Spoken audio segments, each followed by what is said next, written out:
The music was soft. The laughter was warm. Lights sparkled like little stars above the dance floor. Everyone was smiling, clapping, and taking pictures.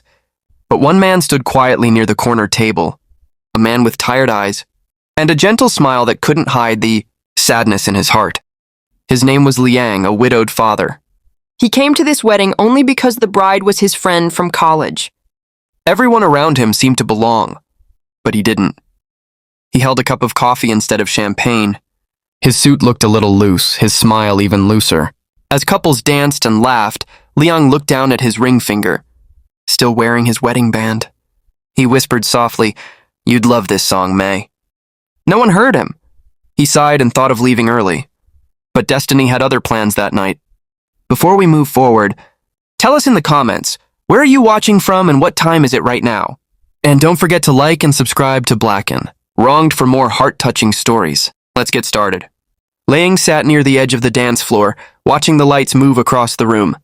Every sound reminded him of the nights he once shared with his late wife.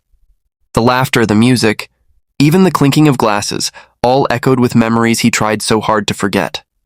At home, his 6-year-old daughter Sophie was waiting for him. She had drawn a picture that morning, a family of 3 still holding hands. Leang didn't have the heart to tell her that one of those hands was gone forever. People walked past him, smiling, taking selfies, living moments he no longer believed he could have again. He felt invisible, like a shadow in someone else's happy story. He closed his eyes for a moment, whispering, "Maybe I'm just meant to watch others live." But just then, a soft voice behind him said, "Excuse me, sir. Would you like to dance?" Leang turned around, a little surprised. Standing there was a young woman in a soft blue dress. Her smile was gentle, not forced like the others. "I'm Clara," she said, "a photographer and the bride's cousin. You've been sitting alone all evening." Leang gave a small, awkward smile. "I'm fine, really." But his voice said otherwise. Clara didn't leave. She just waited, calm and kind, until he finally looked up. "Sometimes," she said softly, "the ones who say they're fine are the ones who need a dance the most." Leang didn't know how to answer. No one had spoken to him that way since his wife passed away. Music swelled in the background. The lights dimmed. Clara reached out her hand toward him and whispered, "Just one dance." For her? Leang stared at her hand, his heart beating faster. Would he take it or walk away again? Leang hesitated for a moment. His hand trembled slightly as he looked at Clara's open palm. Around them, laughter filled the hall, but inside him, everything went quiet. Finally, he placed his hand in hers. Clara smiled gently and led him to the dance floor. The lights above turned golden, wrapping them in a soft glow. The music was slow, peaceful, almost like it was made for that moment. Leang's steps were unsure at first. He hadn't danced since his wife's funeral. His body moved stiffly, afraid of feeling again. But Clara's calm voice whispered, "It's okay. Just follow me." Bit by bit, his walls began to fall. He started to breathe, to smile, to remember what peace felt like. For the first time in years, Leang laughed, a quiet, broken laugh that somehow healed him. Clara looked up at him and said softly, "See, you still remember how to dance." But just then, a familiar song began to play, his wedding song. And Leang froze. The music changed, and the world around them seemed to slow down. The golden lights shimmered like tiny stars. The air smelled faintly of roses, and every heartbeat felt louder than the drums. Leang's mind flooded with memories. His wedding, his wife's laughter, the way she used to tug his sleeve whenever she wanted one more dance. His eyes glistened, but Clara didn't let go. "Look up," she whispered. Leang lifted his gaze. Above them hung a crystal chandelier, its lights reflecting like 1,000 little souls watching. For a second, he imagined his wife smiling among them. Clara didn't say anything. She just held his hand a little tighter. Her presence was quiet but strong, like hope itself. That moment felt sacred. A stranger's kindness had reached where no words could. And then, a child's voice came from behind him. "Daddy, are you crying?"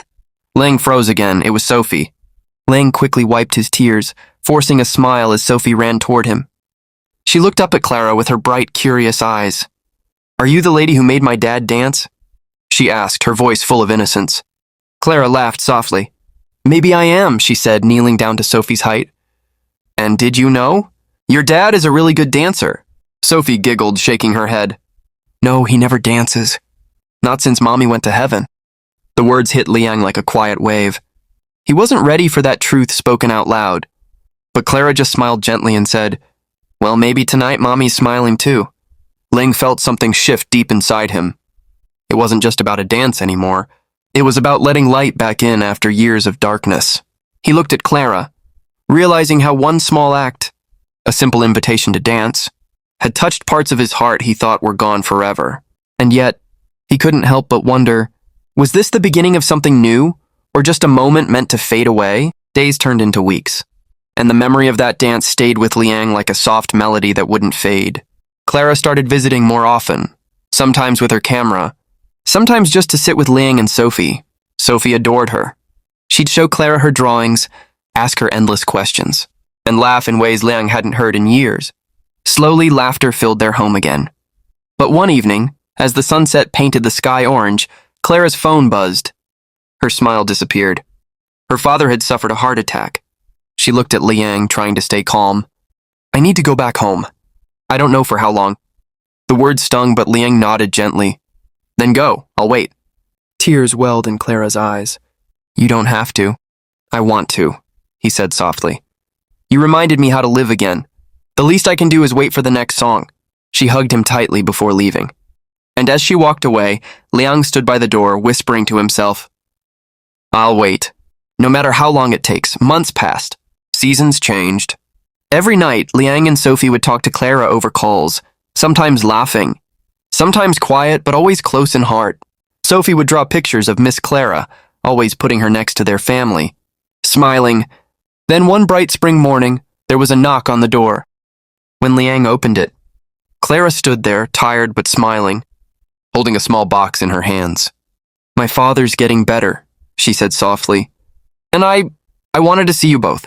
Sophie ran into her arms, shouting, "Miss Clara! You came back!" Leang's heart swelled as he looked at them, the two people who had brought light back into his world. Clara handed him the small box. Inside was a silver charm shaped like a tiny dancer. "Remember what I told you that night?" she whispered. Leang nodded. "About second chances?" She smiled. "Well, I think this is ours." He didn't need words. He simply took her hand, the same hand that once reached out to a lonely man and held it close. But something magical was still waiting to happen. They met again at the same wedding hall where their story had begun, now quiet, filled only with soft echoes of laughter and music from the past. Leang turned on the old record player, and the same melody filled the room. Clara smiled. "You remember the song?" "How could I forget?" he replied, taking her hand once more. As they danced, little Sophie ran around them, giggling and clapping. Her laughter echoed through the hall like sunlight spilling through windows, warm and alive. For the first time since his wife's death, Leang didn't feel broken. He felt whole. Clara rested her head on his chest and whispered, "You notice it now?" He smiled through quiet tears. "Yeah, I finally do. Because sometimes the best love stories don't start with a plan. They start with a hand reaching out and someone brave enough to take it." And before you leave, tell us in the comments, have you ever met someone who helped you find hope again? And don't forget to like, share, and subscribe to Blacken. Wronged for more heart-touching stories that remind us love can find us even when we've stopped looking.